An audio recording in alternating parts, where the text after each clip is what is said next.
All right, what's going on, everybody? So in today's video, I'm going to be sharing 10 different things I learned about Warren Buffett. So this previous weekend, I was able to attend the Berkshire Hathaway shareholders meeting in Omaha, Nebraska, which is a really cool event, really cool city. But in the weeks and months and days leading up to it, I was so intrigued by Warren Buffett that I bought all these books about him, and I actually finished like 2 or 3 books about Warren Buffett. And in this video, I'm going to share 10 different things that you should know about Warren Buffett that can help you with investing, business, entrepreneurship, or just general life strategies. So let's get into it. Okay, so for starters, Warren Buffett only invests in companies that he understands on a deep level. So you will never see Warren Buffett like jumping at the latest technology stock that's just like skyrocketed or just gone down or whatever, whatever speculative stock is the new trendy thing to invest in. You would almost never see Warren Buffett invest in that. In fact, when we were at the shareholders conference, he has all his companies take up an entire floor of the stadium, and they sell their products. So there's like Coca-Cola, Geico. He has like a cowboy hat company, but all his companies are very simple, very straightforward, and for the most part, pretty like unsexy type of companies. But at the same time, they're companies that he can evaluate, that he can put a value on. So he knows if he's purchasing it at this price, it's overvalued. If he's buying it at this price, it's a home run type of deal. So he likes to keep things very simple, very straightforward, very understandable, and I think that's a good investing principle just in general. I think any type of investing can be very profitable if you know what you're doing. So you can be a real estate investor, stock market, Bitcoin,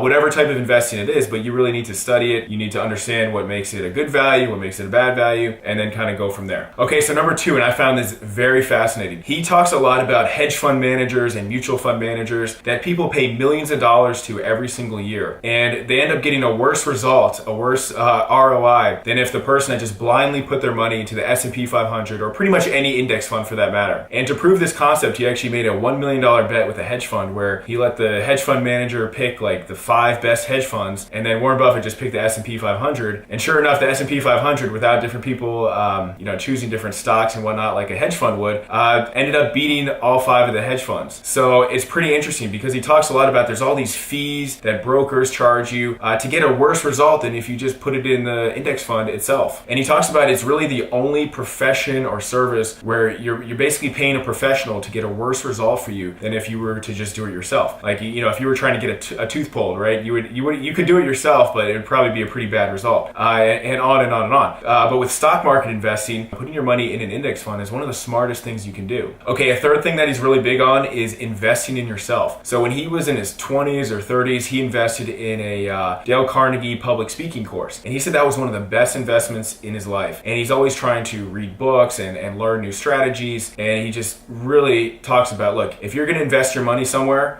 the first place you should really invest it is in yourself, and continually, be learning and evolving your skills and your knowledge. Because what you see happens a lot of times is people will reach a certain level of success or what they think is success, and they'll just be kind of closed off to further learning.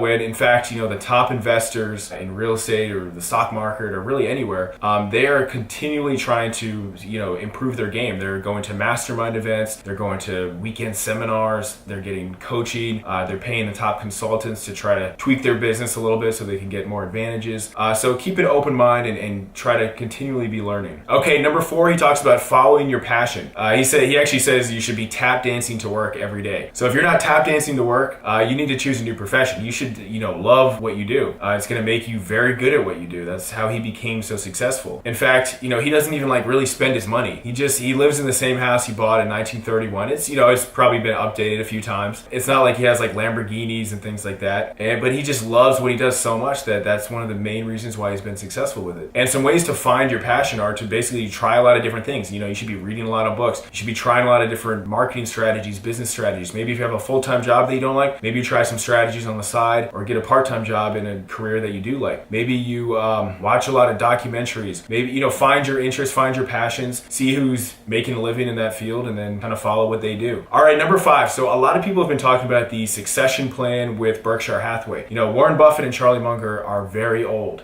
They've been doing this a long time. They're still very sharp, but inevitably at some point they're going to have to step down in some capacity or another. However, Warren Buffett said, look, don't sell your shares. This company, the managers have been training are very good at what they do. And not only that, but they're managers that don't need to work for money. These people just love what they do so much, similar to Warren Buffett. And Warren Buffett's been training them on the principles of Berkshire Hathaway. And these people are like the 1% of the 1% of the 1% of investment minds out there. So you shouldn't be worried. Maybe once they step down, the stock price probably will go down a little bit, but over the long haul, I think Berkshire Hathaway is still definitely a very good investment pick. Okay, number 6, Warren Buffett talks about you should try to hang out with people better than you. So that could be better than you in any category. There's so many categories out there, but it's kind of like this success principle. The 5 people you hang out with the most is who you're going to become. So you should try to hang out with people maybe that are on a higher business level than you, higher any type of level than you, because you're going to become similar to them. And he also says that biographies are a great way to do that. So reading biographies, maybe you can watch biographies, but you can learn a lot about the people and how they think and how they reacted to different situations, both good and bad, from reading biographies, autobiographies, even like quotes. Sometimes I'll read like motivational quotes by, like Frank Sinatra or different people like that, and you get super motivated and kind of get into a different mindset. All right, number 7. So everyone talks about cryptocurrency. Let me see if you can guess what Warren Buffett's thoughts are on cryptocurrency. Being that he's a value investor, he looks for unsexy type companies with proven track records of profit. So yeah, of course, he's not big on cryptocurrency. In fact, I think he was quoted as saying Bitcoin was not going to end well. And I'm not a Bitcoin investor. I don't know anything about Bitcoin. Maybe it's going to be $1 billion one day. But this is just what Warren Buffett is saying. So he's not big on cryptocurrency, obviously, because he can't value it. It's very hard to value something that fluctuates so drastically all the time. So if Warren Buffett was advising you, he'd say stay away from cryptocurrency. Okay, number 8. Warren Buffett has a very strong opinion on executive compensation. So that's something that's talked about in the news all the time, and he has a couple thoughts on that. So number 1, he's a strong Democrat, but he's also a strong capitalist at the same time. So he thinks that CEOs should be paid as much as possible, so long as the business is doing well. There should be no cap on CEO pay, which I totally agree with if the company is doing well. However, what he has a problem with is if the company goes bankrupt or needs government assistance, is that a lot of these CEOs get these huge severance packages worth tens of millions of dollars while the company and the shareholders suffer. And what he said specifically, which really made the news, was that if a bank or a company needs government assistance, then that CEO should lose their net worth. So it's a pretty powerful statement, and it makes sense though. I mean, you see a lot of these companies where they go under and then somehow the CEO walks away with millions and millions of dollars for failure, essentially. Another interesting thing he mentioned about executive compensation is that he's not a fan of publishing salaries, because any public company you can look up and you can see what people make. And when he was running the Salomon Brothers or advising on them, he said people there were miserable because they were all making tons of money, but they could see what other people were making. And if they weren't making the same amount as some of these other executives at the Salomon Brothers, then they were envious, they were jealous. And he said that's just not a good thing for anybody involved. All right, number 9, and this is probably one of the most famous quotes about capitalism in general, but he talks about being greedy when others are fearful and fearful when others are greedy. So a thing to note about Berkshire Hathaway is they keep like billions and billions of dollars in cash, just being patient, waiting for a great deal. I think Warren Buffett went 6 years without even purchasing a stock one time because he was just looking for that fish in the barrel type of stock. And that's when they go all in. That's when they move. When the downturn in the economy happened in 2008, 2009, they invested a ton. Their stock went up. So he looks for these just opportunities that come along, not all the time, but when they do,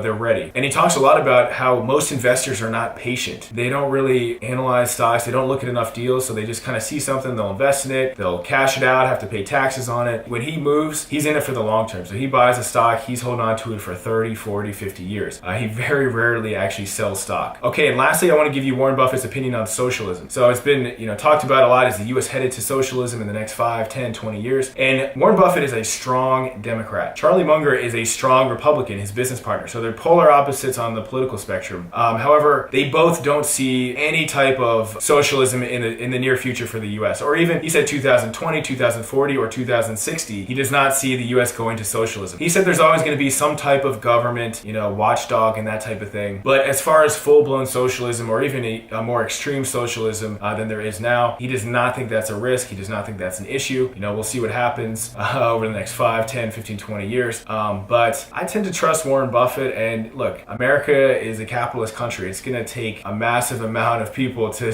try to just completely change the culture of our country. Okay, so thanks for watching this video on Warren Buffett. And to me, it's crazy that you're not taught about like Warren Buffett in school and things like that. There should be classes on Warren Buffett. I would learn more reading the Warren Buffett biography than I learned in probably 4 years of undergraduate school. People need to study Warren Buffett. I would recommend reading every book by Warren Buffett. University of Berkshire Hathaway is really good. The Tao of Charlie Munger is really good. There's so many good books on Warren Buffett out there, but I would definitely recommend further studying his business philosophies, his style, essentially. So thanks for watching, and please like, please share, please subscribe, and I will see you in the next one.